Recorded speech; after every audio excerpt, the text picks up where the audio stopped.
এই গরমে অনেক নারীরা প্রশ্ন করেন যে আমরা ঘরের ভিতরে একটু কমফোর্টেবল, অনেক সময় হয় গেঞ্জি, প্লাজো, যেগুলোতে একটু গরম কম লাগে, এই ধরনের ড্রেস আমরা ঘরের ভিতরে পরতে পারবো কিনা।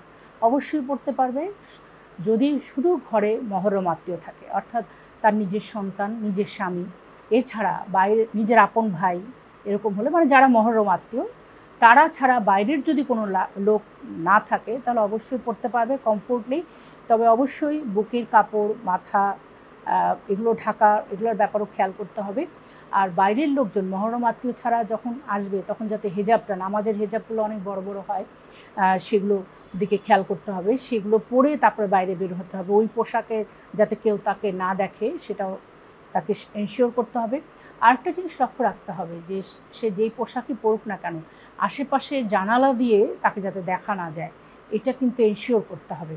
অনেক সময় দেখা যাচ্ছে সে আরামের জন্য এমন কোনো ড্রেস পরলো, অথচ দূর থেকে অন্য বাড়ির জানালা দিয়ে তার এখানে বিশেষ করে লাইট জ্বালানো থাকলে, রাত্রেবেলা লাইট জ্বালানো থাকলে আপনি দেখছেন না যে কেউ আপনাকে দেখছে কিনা, কিন্তু সেক্ষেত্রে অনেক দূর থেকেও কিন্তু আপনাকে দেখা যায়।